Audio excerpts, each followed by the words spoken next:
Live here, and do we it. are live. Hello everyone, my name is Emma. I am here with Bridge, and we are your venting professionals.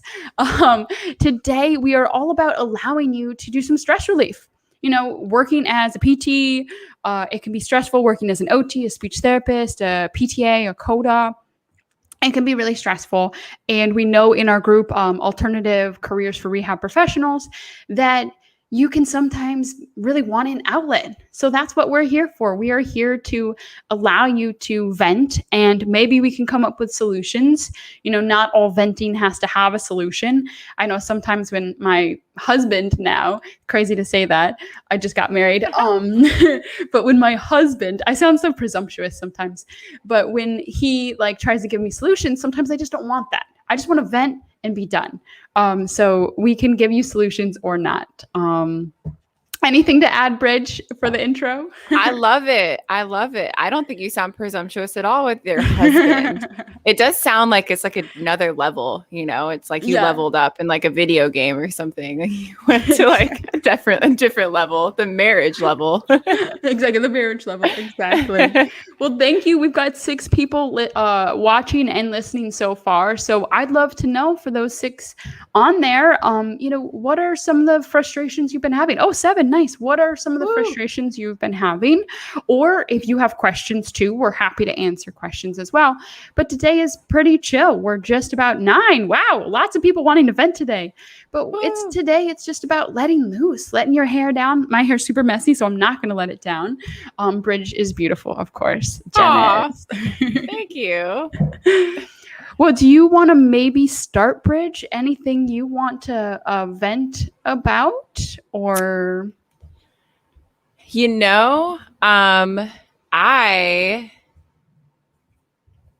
want to vent about it's not even, I don't know if you call it a vent, but it's more so like boundaries, putting up boundaries, man. I've had to put up boundaries for myself and really schedule myself. And I'm one of those people that hates schedules. I hate having to be in a schedule. I don't like doing the same thing every day. I don't like. So therapy is not a good career path for you. I guess not, because I just don't. That, and maybe that's maybe somebody else feels the same way. Hopefully I'm not alone here, but but I love patience. I love patient care and all that stuff. And that's what's kept me in it for so long. But schedule, doing the same thing every day, this monochromatic sort of robotic almost stuff, I feel like my soul will just die, So, that's a good vent. It's like we love what we're doing. And I think that's for a lot of us. We love what we're doing, but there's no growth. That's my vent, is there's no growth. And I really love my supervisor. I'm so very lucky. If he is somehow listening, I am so very lucky, because I have he's a great, supervisor, but there's just limitations. When you work for certain, industries or certain places. But yeah, I think mine would be there's no upward growth. I'm crazy ambitious, as you all can tell with being on this podcast and all of that. I'm eager. I love to work. I work hard. And I think, it's frustrating when there's that ceiling. Yeah, that's my vent. Yeah, for sure. For sure. Yeah. When you feel like you're not going anywhere, it creates a hamster wheel effect. Yeah. Come on, people, share your vents. I know. Let me hear them. It's okay to not be okay. Yeah, it's okay to not be okay, for sure. I mean, how about I can open up the student loan topic, because I know when I talk about that, I mean, that's something, I don't know who has student loans. Let me know if you have student loans and how many or how much. Raise your hand. I checked the other day, 212K. Jesus. That's what it's at for me. And it's crazy, that amount of student loans. And that's insane. That is insane. It's a lot. And so for me, that I feel like is just a vent that I feel frustrated for. I have a student right now, and I feel frustrated for that student going through that, because her school has only gotten more expensive. Each year I graduated 8 years ago or something like that. And it's only gotten more expensive. So I'm venting for all of you out there who are younger than me and who probably have even more student loans, or it's just the economy. Housing's gone up, everything's gone more expensive, but yet our wages have stayed the same, and school's gone up, but wages have stayed the same. So I'm venting for everyone out there who hasn't vented yet. Yeah, I'm wondering when the world's going to wake up and be like, probably this is a big problem. Yep. And I feel like there's more of us than there are of them. We got to all join forces. We got to join forces. Make this a big issue. And someone wrote, no longer in the clinical world, no vents nowadays. Awesome. Hell I'm super happy for you. And what world are you in? Yeah. Share. Yeah. If you're still on, share. That'd be good. But yeah, if anyone has student loan vets, that's my frustration. And I think what I am frustrated about too is, there's been an increase in mental health awareness. There's been an increase in like PT burnout, OT burnout, speech therapy burnout, and that. But I feel like student loan depression, anxiety, frustration, I'm not going to use any of the even darker words, that is so not talked about. And I don't know if anyone feels the same way, but I wish we would talk more about those mental health feelings, because I think that is something that needs to be addressed, not the AOTA or the APTA, just globally. I just think, but I know some people don't have student loans, so they don't know how it feels. Yeah. But if you do, I mean, maybe it should be addressed there in AOTA and APTA and all those like governing bodies and stuff. Like, like when you're, especially like if you're like us, alternative careers for healthcare professionals, it's like, shit, I am a 210 in debt, $200,000 in debt, for this career that I went to school for. And now I'm burnt out from this career. Now I don't want to really be in this career. So now you feel stuck to be in this career so that you can pay off your debt. Yeah. And because like talk about hamster wheel. I know. So it's like, and then, talk about the mental health on top of that, like how that's so heavy. Yeah. That is so heavy. It's such a heavy feeling to have. And you just are sinking down under it. Yeah. Well, people are leaving, so I don't know if we're getting too depressing now or not. If you want us to talk about student loans, and you know what, if you're watching on the replay and you want us to talk about student loans and mental health, that's a topic I'm happy to approach. I know Bridge is probably happy to approach it too, because it's not being talked about. And I know I went to CSM a couple years ago, and I started to share like I wanted to drive my head through a window. I was just so depressed and frustrated with my student loans, and it's bad. Dude. It's bad. So I know other people out there feel that same badness, and it gets better with time. So I know I've got some students and some new grads listening. It gets better with time. It does, because you feel like you're in such a hole, and once you start working and you're earning, but it's hard. It's hard. But hello, new joiners. Oh, we're back up to 6. Okay. Yay! Awesome. Yay. Fam is back. Fam is back. Maybe they just had some internet problems. There you go. But we are just venting out here. And so we're talking about student loans. We're talking about mental health issues. We're talking about lack of growth. So if you have any frustrations, this is a safe, open area and community to go ahead and share that. You can share it anonymously, and we're not going to share these on the video here, but we're just going to discuss it. So feel free to vent. Otherwise, we can keep coming up. I'm sure we can keep coming up with some vents. I do actually have, like, since you mentioned mental health and stuff, one of the things, I feel like this might piss some people off, but just don't swear. But I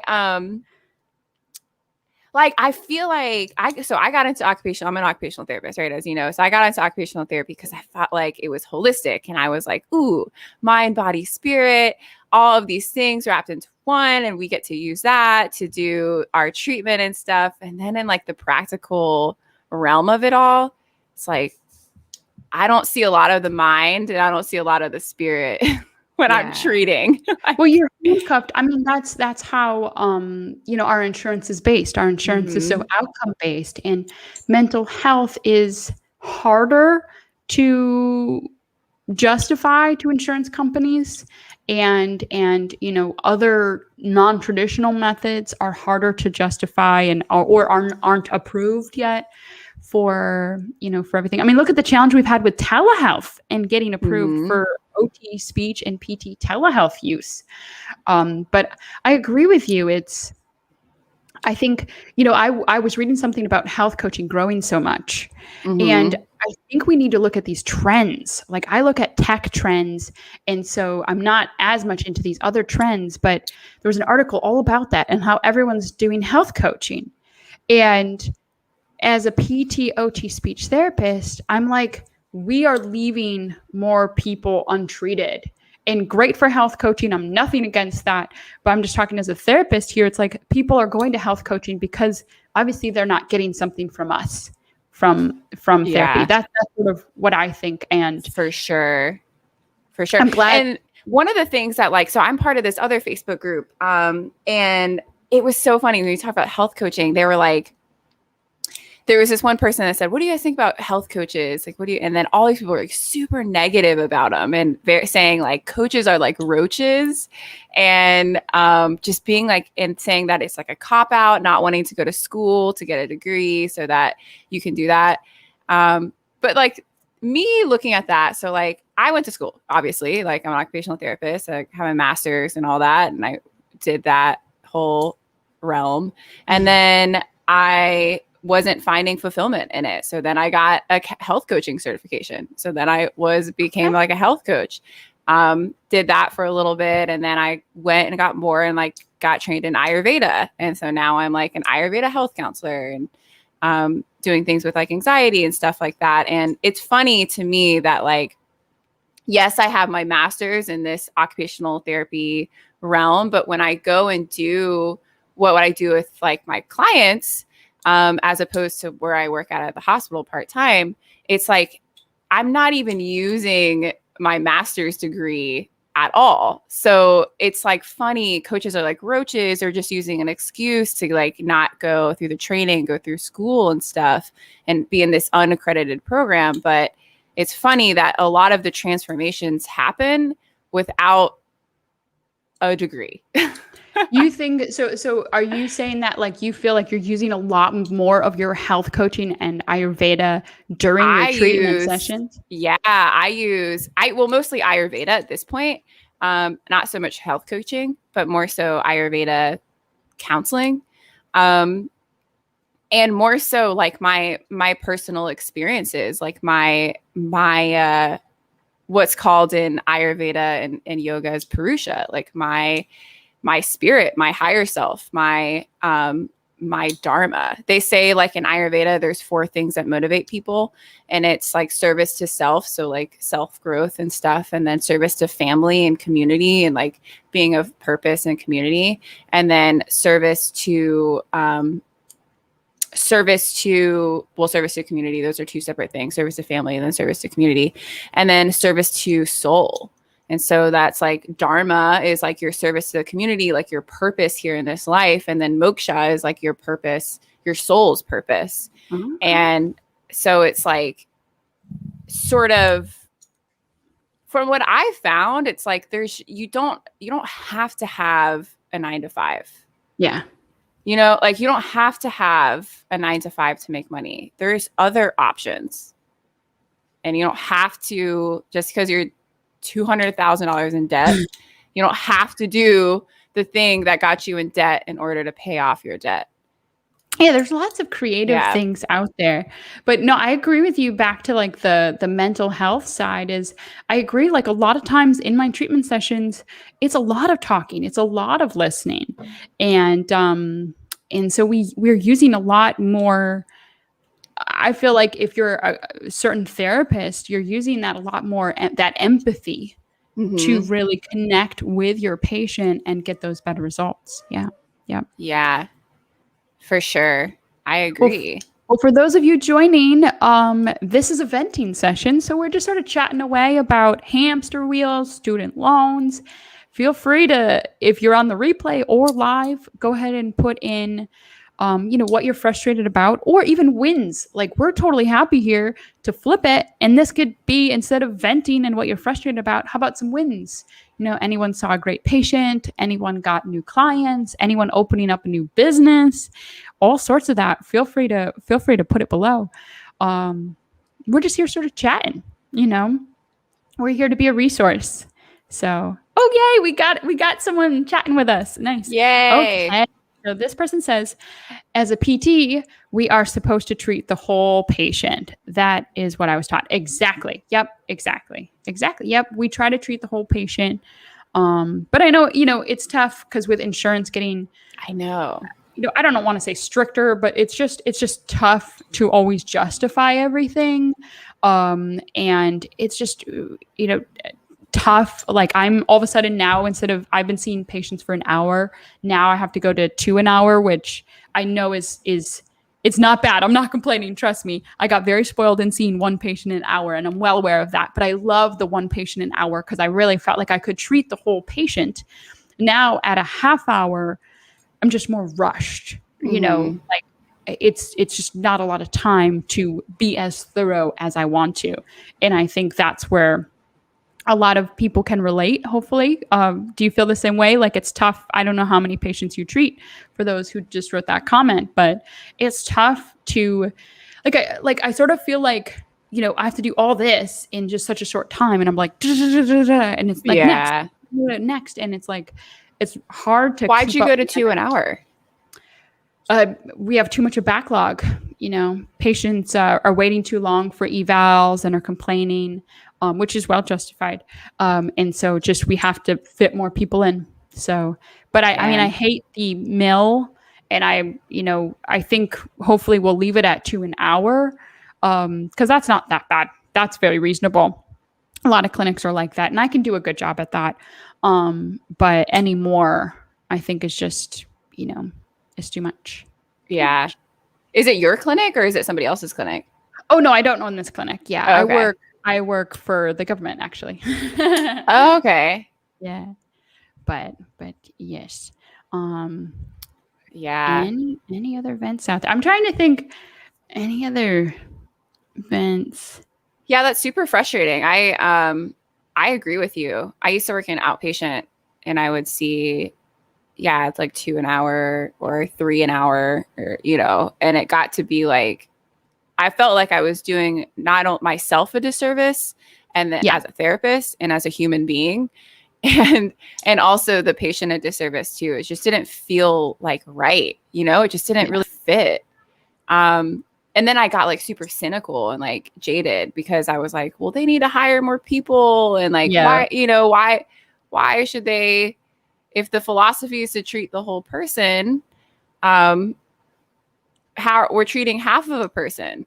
Yeah. It's just so much on our plates. I just feel like I sometimes wish, as therapists, and feel free, anyone out there, if you relate, I'd love to know if you relate, but we treat very differently than other professionals. Like, I know a lot of physicians who are doing injections. Yeah, I don't need to see people a bunch for injections. I don't need to spend a lot of time if I'm just doing injection or, different things. I feel like there's just like, people don't understand the level of time it takes to sort of unravel someone, without imaging, without injections, without medication. Like, we are holistically healing someone. That can't be done in 2 visits. That can't be done in 3 visits. And I think that's my biggest frustration, is I'm supposed to be a magician without any tools other than my hands, but I have no time, Yeah. Yeah, I know, I'll trade you. You guys can all do that, and I'll do injections all day.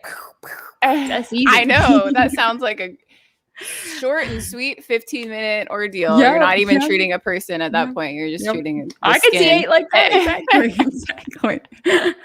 I'll be like a little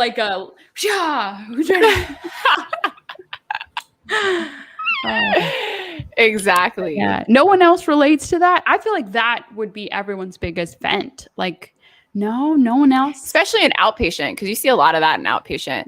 Yeah, like those treating multiple people in an hour. And a few people I've talked to have had that same experience where it's very frustrating. And they've left outpatient actually because of that. Yeah. Because the burnout is so high because you're seeing so many people an hour, and it's like not what you were taught in school, which is to treat the whole person. You don't feel like those values are really being honored. Exactly. You know? Yeah, exactly. Or just the expectations. I feel like the expectations for therapists, and I'm not just saying just PT, I'm lumping us all in, and I'm lumping assistants into when I should say allied professionals instead of therapists. That's better term. But, you know, as allied professionals, I feel like we have just so much that we are expected to do in such a little time. Yeah. You know, but but I know all the professionals are busy. Everyone's busy. So, see, I'm venting, but now I sound judgy compared to physicians in that. So, no, you don't. You sound like I like that. I'm an injection slinger. Yeah. Who wishes they could just wave a magic wand over people? Like sometimes I wish I could just have that. Like I just sometimes but that wouldn't be billable now, would it, Emma? No, my wand would not be billable. My wand. I'm just kidding. There it goes. Have you ever done that, like the Disney movie where they're like, I just wish I could trade places with my parent or my sibling, and then you trade places and it both sucks. You know, and I think that's the thing. Is like I sometimes wish I could trade places with, you know, the physicians who are just doing the injection, because they get the pain relief from the patient. The patient loves them, but it really, it's you know, bada bing, bada boom. And so, but sometimes I want them to like relate to how hard we work and how much goes into like us empathizing with our patients and trying to solve it from like without any really needles or imaging or something. But I know I'd be equally frustrated doing that. So yeah. It's just the bottom line is like we're healers, and we want to. I think all of us, no matter what the degree, got into like this sort of profession to treat the whole person and to heal the whole person. And so like even the injection slingers, I feel like are probably also hurting inside as well, because they're like, all I'm doing is giving injections, dude. Yeah. Like, this their sucks. Intelligence is more than that. Exactly. Yeah. Exactly. So while I feel overwhelmed treating, they probably feel underutilized because all they're doing is injections. Or just unfulfilled. I don't know. I'm not them, but it's also kind of like, I just sort of see it that way. It just comes down to like what you value. Yeah. And that's like that's like a foundational thing. If that's not being fulfilled, then something's wrong, you know? But then it's tough. So I have a question for everyone listening is, so like I have a constant battle. Look at all my vents. I don't know. You release the vents. We're just pulling them out. But I have, sorry everyone. It's been a long day. I guess I'm a little crazy. Hopefully I can tone down the humor if people think I'm too weird. But I have a battle between, I really want to care for the patient and burning out myself, overextending myself. And so I constantly, there's this tug and, pull and tug between I'm giving so much and that's for the patient's improvement, but it's almost like it's slowly like draining the life from me. Like Ariel, like, like, what do you mean? Like give an example of where you feel like you, well, I'm an extroverted introvert. And so the more I am empathizing with patients and the more I'm really talking to them and relating, and the more people I see, it sort of drains more of my energy. So when I get off of these webinars, actually, I'm like, okay, Cheez-Its and TV. Yeah. So are you an extrovert or an extroverted introvert? Or? I'm definitely, I feel like I started out my life as a child as an introvert because I was very shy. But then I just sort of blossomed into this extrovert, I guess, because I love people and I love like being around people, and like I want a job where I can be with people I don't want to just like sit on a computer by myself. Yeah. Really I want boring. like a blend. Exactly. Like I like a blend of like half and half. Like it's a lot all day, every day to be like so gregarious. And then but like half and half is really good. But so you recharge. How do you recharge? Because this is actually important for people maybe listening, for sure. Is to understand recharging and how do we recharge. And by the way, little shout out to Bridge here. I should try to find that video. She and myself did a really awesome meditation session. And so I will post it in a second here. I'll find it. But if any of you are listening on live or on the replay and want to sort of hear how you could sort of go through a meditation session to try to reduce anxiety, reduce burnout, reduce frustration, I'm going to post that below. And I highly recommend you check it out. Sort of go through, I think like the first 10 minutes, we were sort of talking a little bit and, introducing it. So you can fast forward about 10-ish minutes.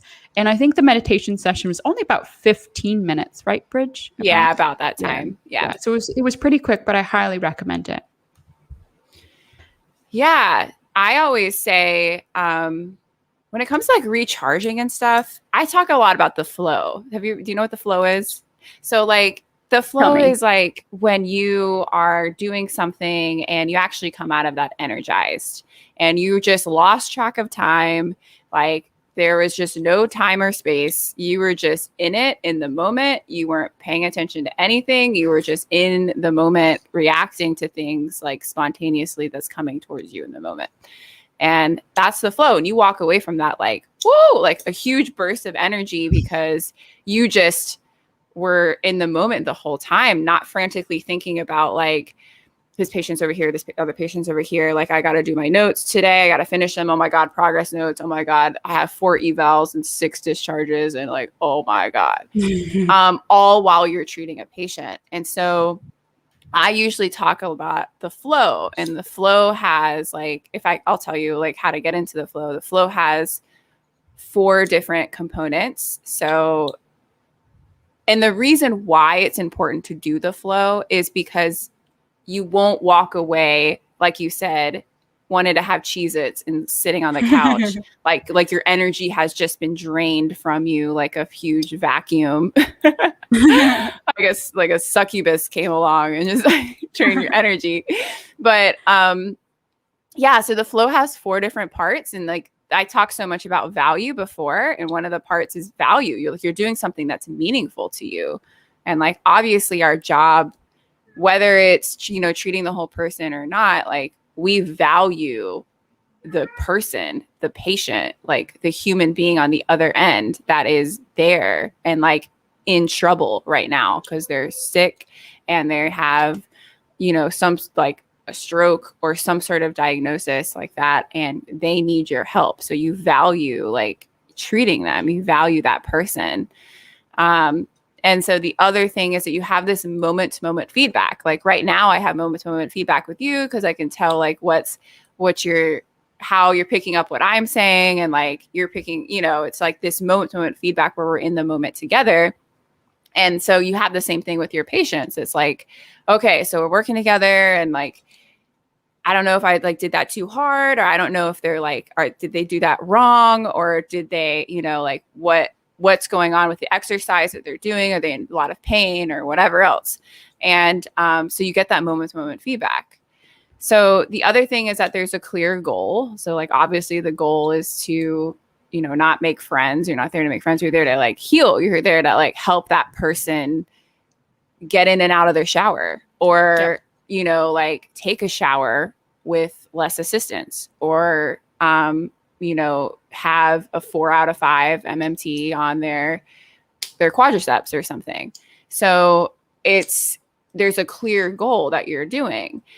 And then the big thing here is it matches the challenge that you're doing. So you working with these 2 people an hour, that challenge matches your character strengths and your skills. So skills meaning like things that you've picked up along the way. Like you went to school for this. You've been doing this for X amount of years. You've worked at this company for X amount of years. You've worked with these patients before, these things that you've like picked up along the way. You have knowledge in what you're doing and stuff. And the character strengths are things that are key. So this is the key part here for getting in the flow, is things that are energizing to you. Like I'm really good at ortho. I'm naturally good at ortho, but if I was to just do ortho all day and talk about muscles and like ligaments and, you know, like bones and distractions and manual therapy and stuff, that would be really boring. I automatically sound like a robot as I'm talking about it. So it's like, I know you already were like, that would be boring. That would be really boring. That would be really boring. And like, I wouldn't come out of that feeling very energized at all. I would just feel like burnt out, or I would feel like I want to just grab some Cheez-Its and sit on the couch. But so character strengths are things that you are naturally good at. Like you came into this world, you came out of the womb naturally good at this. So it could be things that are like intuition. So people are naturally intuitive. People are naturally compassionate.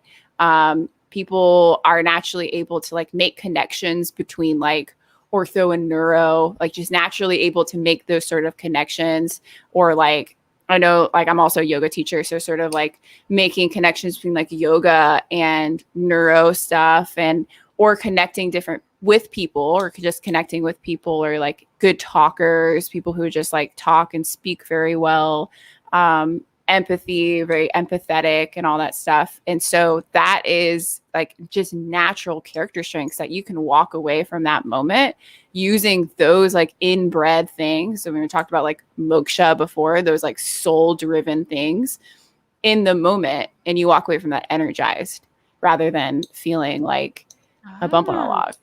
I got you. And everyone stayed for that whole time. So I know you all thought that was really awesome and helpful. And if you did, I will get to write Holly Davis in a second. But if you did, please, couple likes or hearts for Bridge here. I appreciate her really helping and pulling out this helpful tidbit that we can really use. So I got you. So I recharge by using something that's my strength. So if I start to feel burnt out, trying to rely on more something that comes naturally. Yeah, because I think like gregariousness comes out naturally, but it uses energy. I don't know why. So what are some other tips for extroverted introverts? Because I know Holly Davis here says same thing. She's an introvert and she empathizes, but she really needs to recharge. So, and then someone actually says, high work ethics. Yes. Thank you for someone who wrote that. I agree that it's not necessarily even about introvert versus extrovert, but about high work ethics. Thank you for thinking I have high work ethics. I do try. I appreciate that. And if you acknowledge that, I know you do too. And so, yeah, high work ethics. Also, I read something and it wasn't even published or research or anything like that, but a lot of allied professionals' burnout comes from their work ethics and how much we care and do, and that actually ends up burning us out. Yeah. So sure. I think to wrap up here, Bridge, what would be some helpful tips for more people who feel like me, where they're like extroverted introvert and they need to recharge? What are some like just some simple tips we can use? It's more so like focusing on what I really think is more so focusing on what you value. And so not so much thinking of like, oh my God, my energy is just being drained because I'm an empath and like it's just sort of being drained and all that stuff. It's more so like I actually value treating this person, because like, why did you go to school? Why did you get that diploma? Like, why did you go through those years and spend 200K on your degree? Like, why did you put so much effort into that? It's because you had a driving force inside of you that you actually cared, and you actually cared about the person, the potential, the hypothetical person that's there, that patient that you have.